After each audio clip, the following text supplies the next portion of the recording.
Hello, and welcome to another episode of Scavenger Life. This is episode number 283 at scavengerlife.com.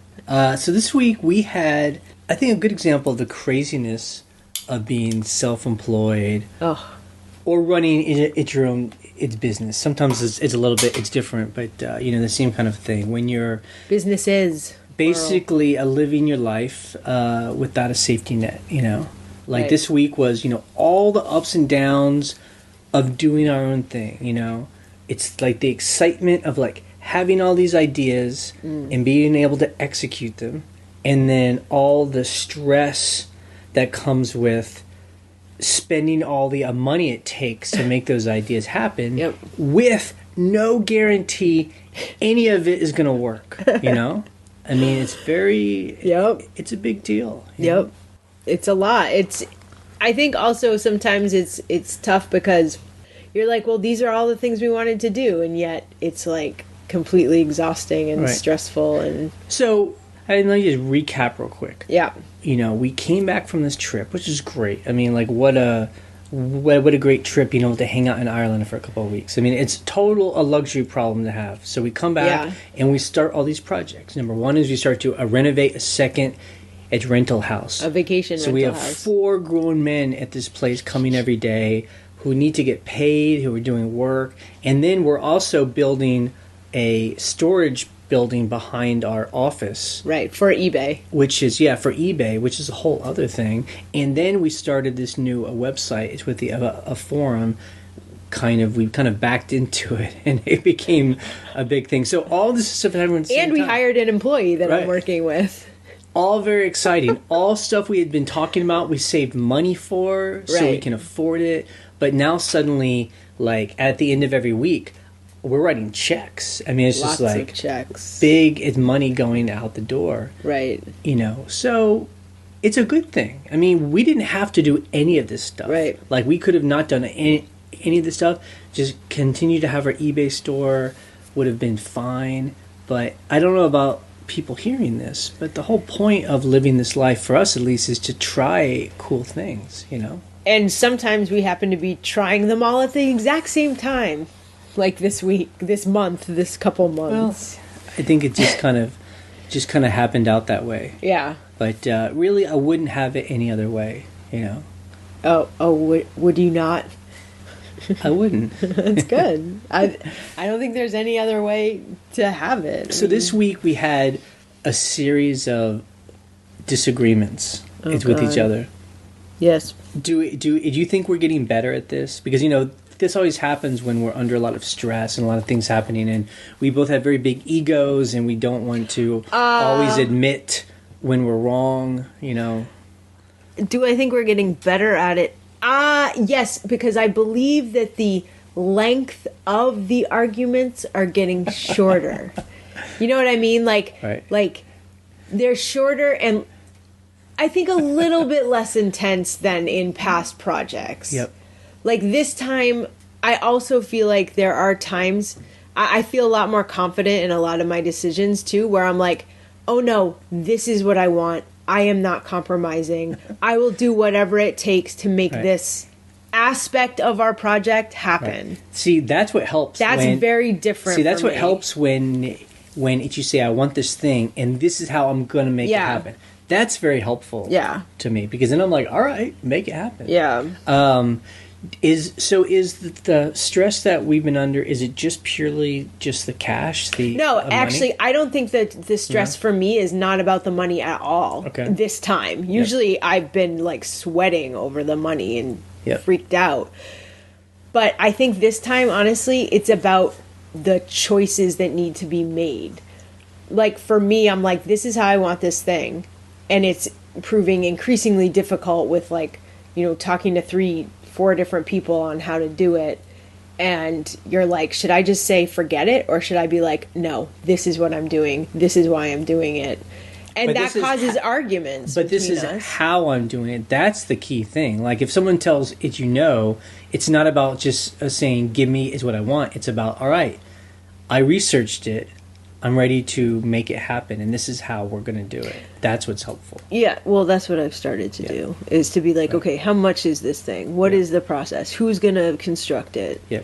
I'm honestly, the stress for me is all about money. Really? You know? Okay. Yeah. But, I mean... No, I get that. It's not a bad thing. It's just like the perfect amount of tension where I'm very aware of how much money we have and how much money we're going to be spending.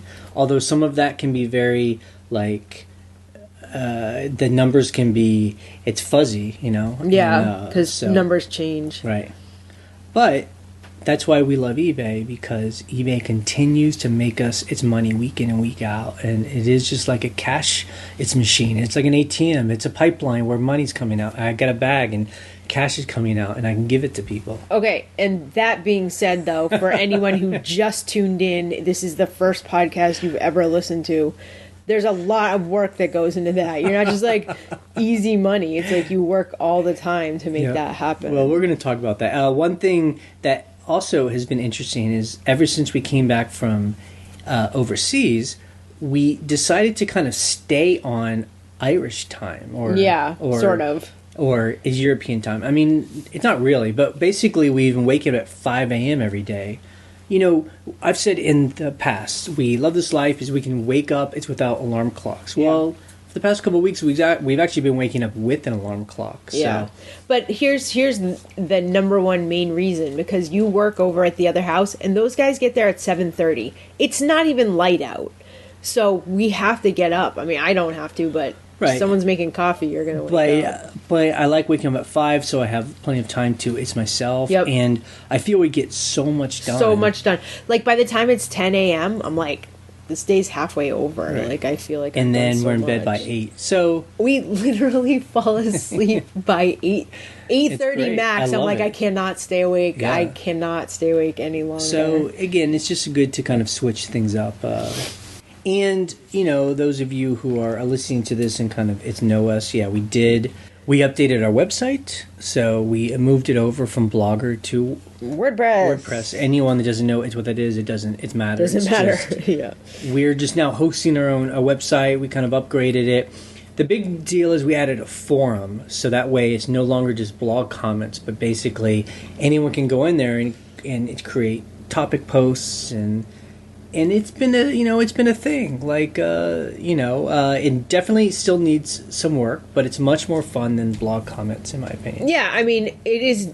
Look, I made the blog live last weekend. Like, I told our developer, like, make this live, because I knew there were going to be so many little tiny weird kinks that we had to work out, and it had to be live to work those out. So, there are lots of little things like, Yeah, make no mistake, we're scavengers. This was not like a 6-month-long planning process where it was all tested. We basically kind of got it up and going, and now we rolled it down the hill, and now we're all just kind of jumping on it to make sure it works. So we have a list of, little fixes and improvements that we want to make, and we're making those as we go. Right, so on the forum you can go to random thoughts, and there's actually a topic that's like, it's like, tell us how to redo the website. Right. It's improve it. Improvements, and people are adding it there. We're making a list of them, the ones that it makes sense, and we're slowly adding that stuff. Like big things are not as much white space. Yeah, it's very padded.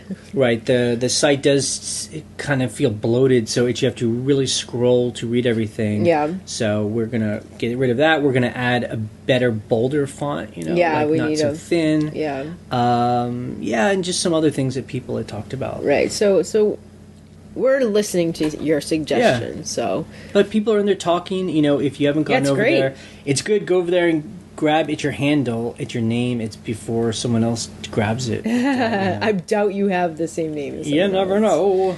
Yeah. And we will put a call out if there's anyone who's a trash elf, but who's also an actual WordPress designer. Yes. Like not so much a hacker, but like if you know how to design. We'd like to hear from you. You can email us through it's a blog. We do pay money, but we're looking for someone that's kind of talented, who understands what we're trying to do. It's with the community, and just help us make it look a little fresher and nicer. Yeah, we need a little help with design. Yep. For sure. That was one of our fights. It was. I will say that was the longest, the longest, most intense, most annoying fight that we had. Yep. So that's, now I'm remembering. All right, let's talk about our eBay business.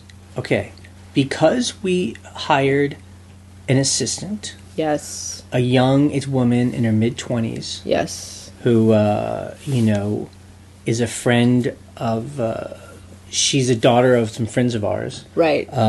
She's great. She's now helping us. And she's coming now. She came, 15 hours?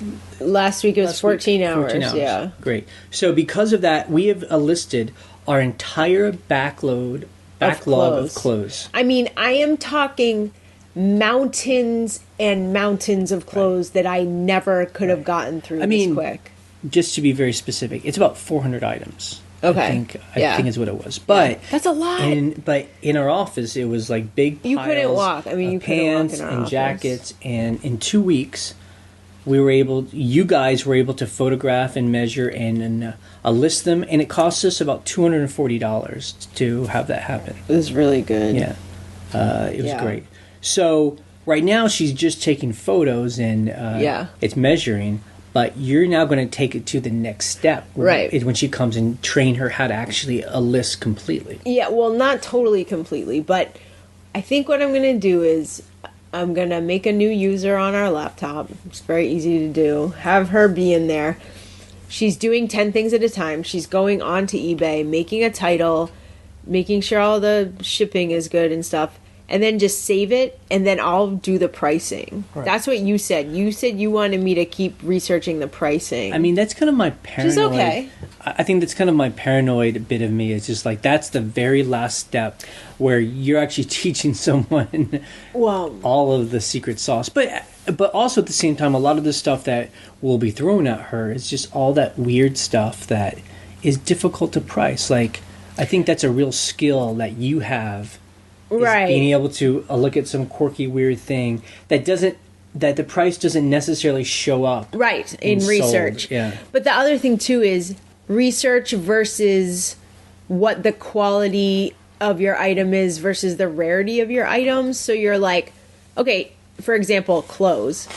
Here's a Talbot's dress, new with tags. It's a very nice dress. There's not a single one online like it anymore because it's like 4 years old.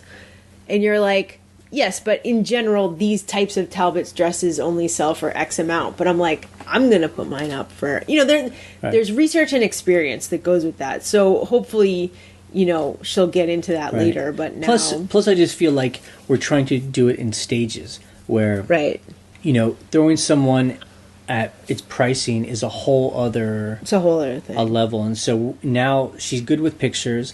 Now let's get her to just fill that stuff in. I mean, if she can even start coming up with decent titles, that's a big deal. That's big. That's a huge part of it. Writing titles is a big deal, Yeah. Like, especially for clothes, there's sometimes where you're like, this is just a pair of Gap jeans.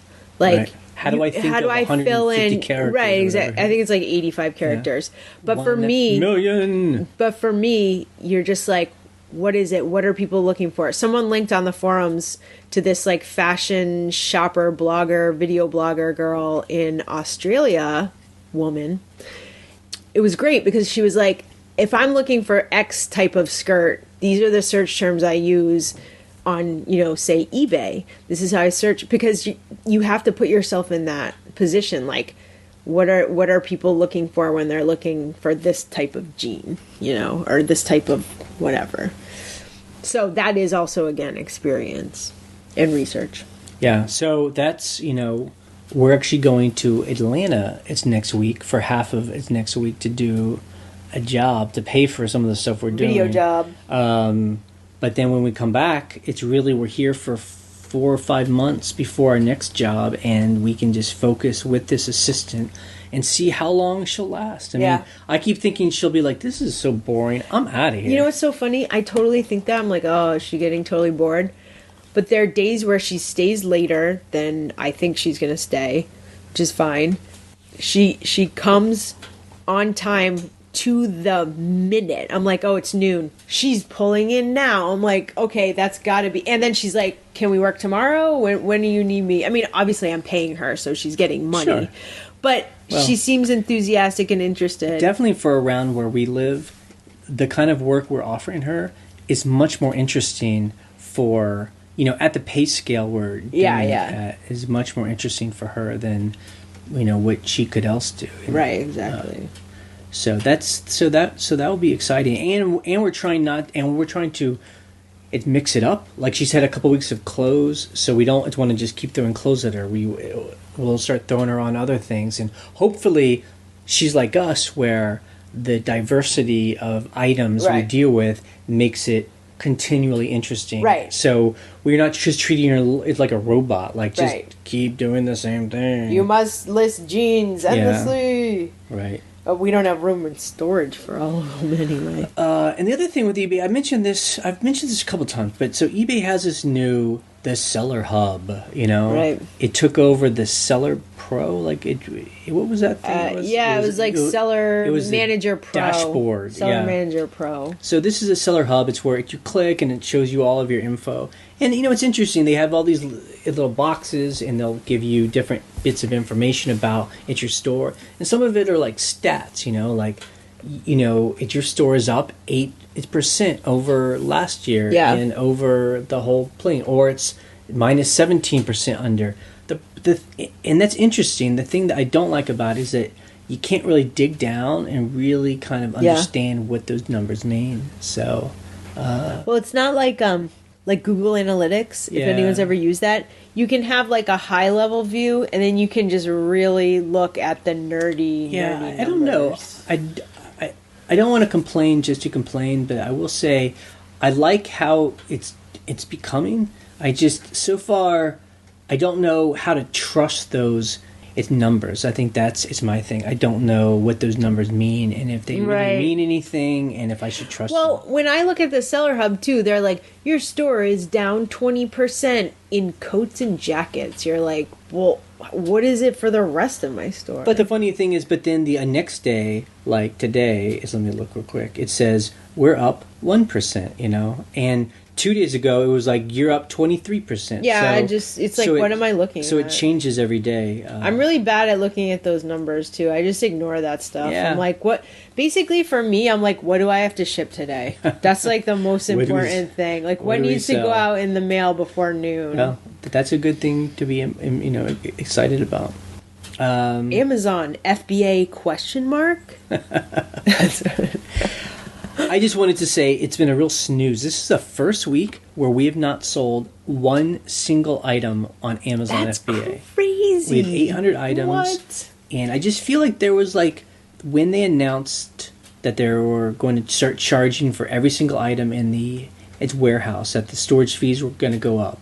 I just feel like it changed everything. And I don't know, are other people still excited about FBA? I mean, I bet there are people who are so happy this is happening because this is going to wash out or whatever. All the little sellers. The people that tried to jump on to make a bunch of cash, it's going to scare them all away and the bigger guys are going to be able to, because I was actually doing its numbers and I'm like, the storage fees isn't going to be so bad. It's not a big deal as long as things keep selling. But nothing's selling. We just have to eat a little bit more cost. But the problem is, things aren't selling, and I can't. And so I wonder, because I don't really keep track of that world, that kind of FBA world, especially on YouTube. Are people still super excited and doing all those courses, or has all the FBA excitement kind of died down? It was like Amazon just flipped a switch, and they're like, you are no longer allowed to be in business. It will no longer make sense for long tail small sellers. Yeah, I know. And look, the argument is just do merchant fulfilled. Look, I'm a merchant fulfilled eBay seller. I'm just going to sell on eBay. Yeah. That's it. Or all the people who were encouraging us to start selling on FBA, which thank you for the good advice about we can just scavenge like we always do. Just send into Amazon all the items that are better, new with barcodes. Yeah, and barcode kind of stuff, and that stuff was doing well in books.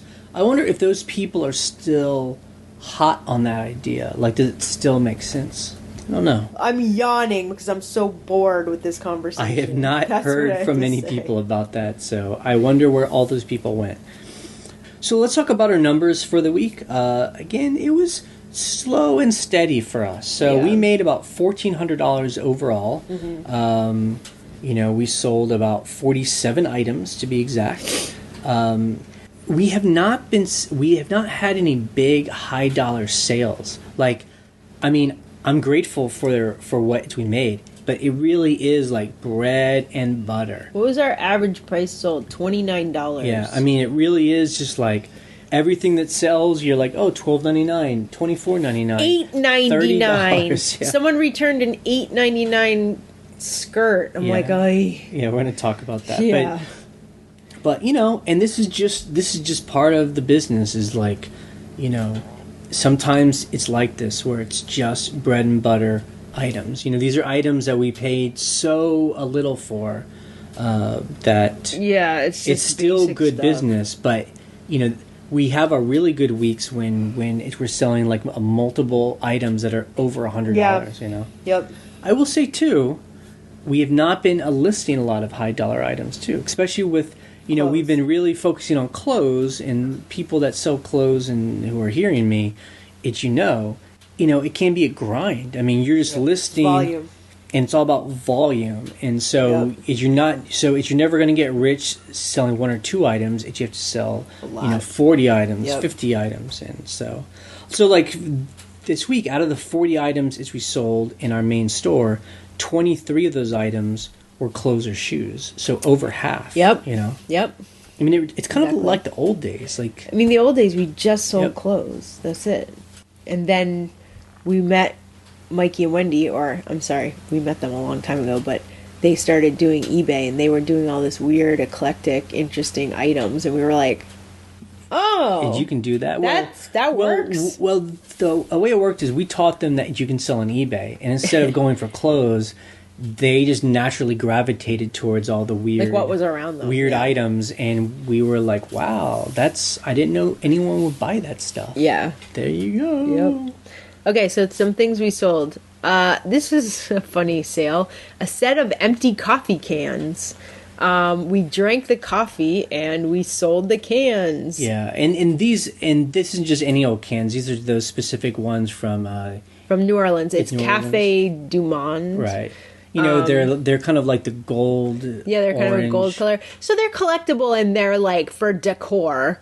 And that's why I was like, I need to save these cans and sell them. I think if you can buy one can for $7, so I think for $30 is how much we paid for it's coffee. Although we got a better deal on them, but so we sold them empty for $18. We made some money back. Awesome. Yeah.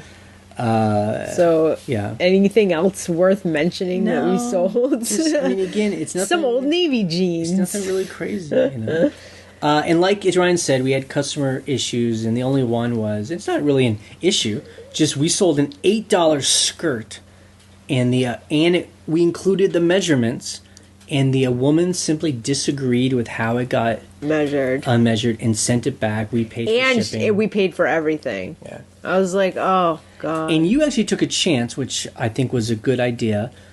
When people say, I want to do a return, we always accept it. Right. And sometimes they don't send it back because it's just like a hassle to them. In this case, if we had known she was really going to send it back, I was just going to say, let her keep it, let her donate it for $8. Yeah, I kind of like tried to call her bluff where I was like, is she really going to return an $8 skirt?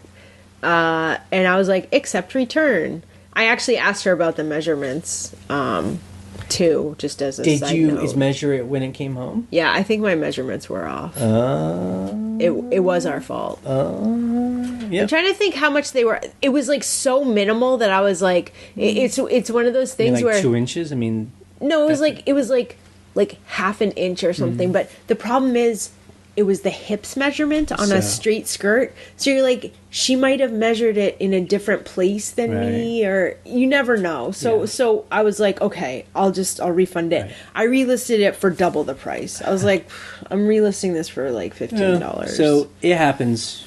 Returns happen. That's what we always say. So things we learned in the comments. Well, now it would be things we learned in the forum. That's right. It's been good. It's been great. And it's been interesting, too, seeing people who are now in the forum that maybe have been around all this time. Right. But it's never commented or popped in to the blog. And so we've heard that before. People will say, I don't like to comment because I don't want to start a whole new thing in the comments, and it's kind of like there's too much going on. It gets overwhelming. Like when the comments on one post would get to be like 250. So I'm kind of seeing that too, where everyone's just kind of jumping into one thread. I mean, we got to remember, guys, we can jump over. If you want to start a new conversation, just start a new topic. Yep. And be very specific, so topics can be very specific about what you want to talk about. I don't know. I think we're all learning this expanded capabilities we have. This expanded universe. The universe is ever expanding. Yep.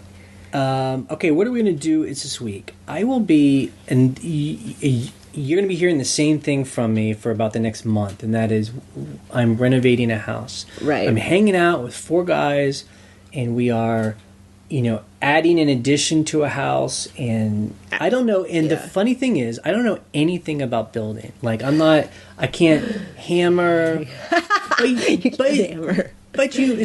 But I've been around this long enough where I know what's going on. Right. And the reason why I'm there is so I can answer questions. Because we're doing all this, good or bad, without any plans. Like, we didn't get architect's plans. We just drew on a piece of paper, like a child's drawing, what we want. With a big fat crayon. And these guys are smart enough to be able to figure it out. They're incredible. But there will be things like, I can't do it. It's like this. What do you think about this? And I'll be like, yep, let's do it like that. Oh, no. You text me first before you make that decision. Most of the time. Some things I don't. Yeah. But, oh, no. I will say I will have ideas as well. Look, that are good. Your whole idea was the addition plus the deck on top. Those were all... Yeah. I never would have even thought of those things. So, and I'm not saying this to toot my own horn, but just to tell other people out there, if you're working for someone and want to be self-employed, I mean, this is what happens. Like, once you start being self-employed and starting a business, and you're kind of starting to make choices for it yourself, you realize that you can really do anything. And it was your uncle, when we bought our first house and we wanted to renovate it, he told me, you guys can totally be your own general contractors. Yep. And that's the same thing. It's with us, because he did it too. You can totally run an eBay business. I mean, you can do all these things. Yep. Yep. Absolutely. When you aren't spending 8 hours a day doing what someone else tells you to do, you can use all of it, your own judgment and intelligence, just to do what you want to do. Right. That's a good motivational speech. There you go. Well, let's remember what we're actually going to do this week. You're going to be over there for 2 days. Right. And then on Wednesday, we drive to Atlanta. So the rest of our week is video job. Yeah. Have you ever been to Atlanta? Atlanta. No. I have driven through to go to Florida and been to the airport. You used to live there, so that's kind of cool. I lived in close to downtown Atlanta for a year and a half or so, 2 years. Yeah. Yep. I'm excited. I want to be down there. I think it'll be cool. Big, sprawling, urban sprawl. It reminds me of like cities in Texas, like Houston, where it's just getting to be, the city is just like this massive. Well, the interesting thing about Houston is that it's not on the coast, but it's about an hour or so from the coast. So actually, the ocean kind of stops it from sprawling going that way. Atlanta is actually in the middle of a state, and there's really nothing. There's nothing to stop that from becoming just a mega city. Yeah, I mean, like it's Roswell, and I mean, just like Stone Mountain. I mean, it's like all these places that were actually towns are now just becoming part of Atlanta. So, Mike in Atlanta, I know you're listening. That's right. Yeah. So I'm going to work on some eBay stuff, but I do have to prep for equipment prep for us going down there. So that'll be one day. And just so you guys remember, I am running for president of the United States. So please vote for me on Tuesday. The election's on Tuesday. It's a big deal. I know. I'm just mentioning it. Yeah. Please vote. It's whatever however if you want to vote, just vote. Just vote. Yeah. Just use your American rights to vote. Okay, so let's answer any questions. You can always leave us a voicemail, and that phone number is 540-407-8486. You have 3 minutes to leave a question or a comment. What up, eBay scavengers? This is Rick from Nickels and Diamonds down here in North Carolina. Just listened to y'all's podcast, and it motivated me to call again. I received a neutral feedback from an international buyer, and his comment was cool. So I tried getting a hold of him and messaged him, email, nothing. So I called, and of course, the eBay rep says, well, if they didn't say anything bad, there's no reason for us to remove it. Even though it's positive, we still can't do it. So I said, oh, well, neutral's not going to hurt. But listened to your podcast today and said, well, you know what, let me call one more time. And I got Mario on the line, and he removed it within 15, 20 seconds of talking to him. He also said that in a situation like this, they would look at the details, or the stars, basically. And he said everything was 5 stars, so they can easily remove it. So just another case of calling back, and just want to say what's up. All right. See y'all later. First of all, let me say you have the best name for an eBay store ever. Nickels and Diamonds. I think we say that about a lot of people, but it's unique and we like it. And I think it's funny. Yeah, Nickels and Diamonds. So, yes, I love that you were able to get that neutral taken care of, because I agree. It's weird when people are like, loved it, neutral feedback, and you're like, what? Why did you just give me that? And I know there are some people in our group who say, I just don't have time to call. I get that. You know, if you are not interested, because it does take time to call and you have to wait. Time.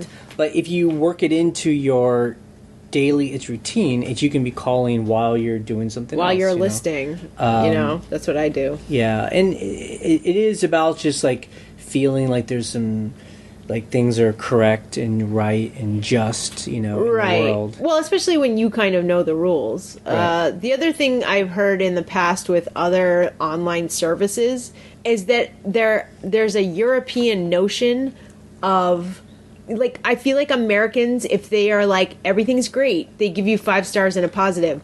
But a lot of European people will be like, yeah, it was great. 3 stars. It's something that's a problem on Airbnb if you have people from Germany specifically who are coming and staying in your Airbnb. Right. If it's good, they'll give you, 3 or 4 stars because, it's no problem. It's good. They're like, it's fine. Because and it doesn't make sense. 5 stars is like unbelievable, the best time of it's my life, and that is so rare, where in America 5 stars, and on eBay too, 5 stars means like it's okay, like I didn't have a problem, everything worked out and I'm happy. So I think there's a discrepancy. The neutral feedback from a global shipping person being like, it was fine. You're like, no, but you don't understand. Like, neutral is it's not. It's like I don't have a feeling one way or the other. Yeah, it's okay, neutral. But I think that the 5-star system is kind of going past its prime. I don't love it. Okay, that's it for the podcast today. You can check out our brand new shiny blog at scavengerlife.com for the links we discuss and to join the conversation on the forum. You can call and leave a question or a comment on something you heard. The phone number is 540-407-8486. We post an episode every Monday morning. On Wednesday, we post our What Sells videos that show what got sold and how much it sold for. Right now, it's Steven Schultz featured. Subscribe to us through iTunes or YouTube and you always get the latest episode. You can listen to our other podcast where we talk about our vacation rental Airbnb crazy renovation business, and that's at shampooandbooze.com. You can also rent our vacation farmhouse. Just check out the link on shampooandbooze.com. This podcast is ending in 3, 2, 1. Goodbye.